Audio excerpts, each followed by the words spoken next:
Welcome back to Endeavor. Hold on, I gotta turn the music off. I don't want Time Warner to tell me that I can't play my video on Instagram and whatever. It's always like Time Warner says that you're in violation, whatever. Anyway, hi, welcome back. Was having a fun conversation with IcyMike on the phone last night about, well, I'm not gonna spoil what is going on with his shit, but let's just say that he recently pressure tested some knife stuff, and he had some cool like questions, debrief stuff that we went through. So I actually used tonight to play around with some of that and look at a couple of those answers, right? So if you've been following any of the KCC stuff, you know that we have a sequence of standing drills where we move from the inside to the back and back to the inside. So we're just working through a couple of positions. And oftentimes when people see those, they assume that we always want people to go to the back. And it's not that, I mean, the back's great, but our objective with KCC is not necessarily to tell people to go to a specific place. It's just to say that if you're trying to get there, this is how you would get there type deal. One of the issues that we can oftentimes run into, and you stay right there, but one of the issues we can oftentimes run into when we're working from the outside to the back is if they know this is happening, generally what's going to end up happening is she's going to keep running her hips away from me. And if I don't have a lot of pressure from my shoulder, that hip just gets too far, and maybe I get quote unquote stuck out here on the outside. First thing to understand is this isn't the end of the world. There's a lot of stuff I can do from here. I can be striking, I can let go one arm, strike, all that type of stuff. I could essentially just get behind the elbow, turn and run. I could turn and go to my gun. I could snap from here. I can start getting into like weird positional grips where I reach up, grab the head. So there's still a lot of stuff I can get here. So it's okay if you're in the outside 2-on-1, right? But if I'm having trouble getting to the outside 2-on-1, a couple of things that can come helpful. First off, oftentimes, simply by driving this outside shoulder and starting to shuffle the hips a little closer to the back where I'm like weighting that shoulder allows me the space I need to stay ahead of her energy to get to her back.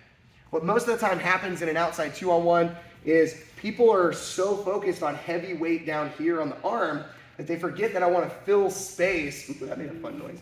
I want to fill space in her shoulder with the back of my tricep. So by having a little bit of extra energy with my chest through here, I may be able to close that distance to go to reach for the back to be able to clear from there.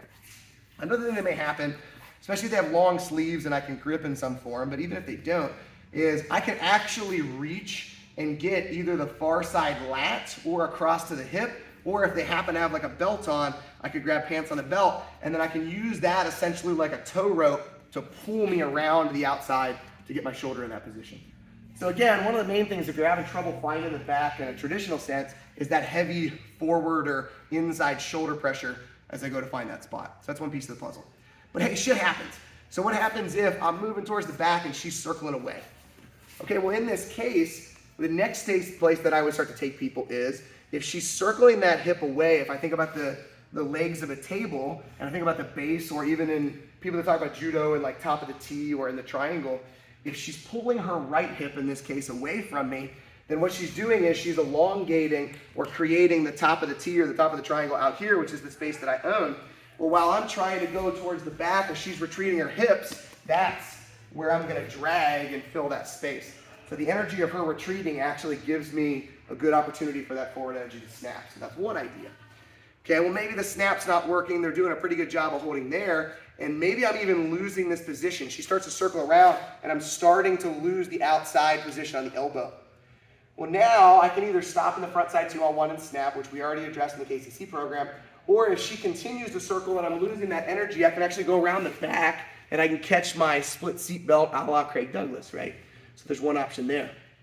Let's say, as I'm circling and go for that split seat belt, she starts to kind of sense that. She starts to go the other direction. I can grab that arm drag again, that outside position, and take advantage of that energy. That might take me back to the outside. That might set me up to actually over-rotate and get to the back.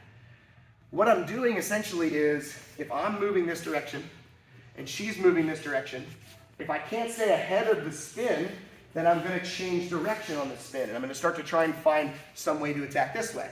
And as she starts to counter that energy, if I can't stay ahead of that spin, then I'm going to start to spin the opposite direction. And we usually give like baseline key points for you to be able to do that.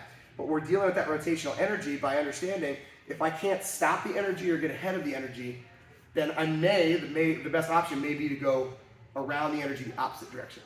So now if she's spinning this way, I attack the outside. And that can go a lot of different ways, but for me to maintain control of the weapon, one of those main ones is going to be that split seatbelt going here, okay?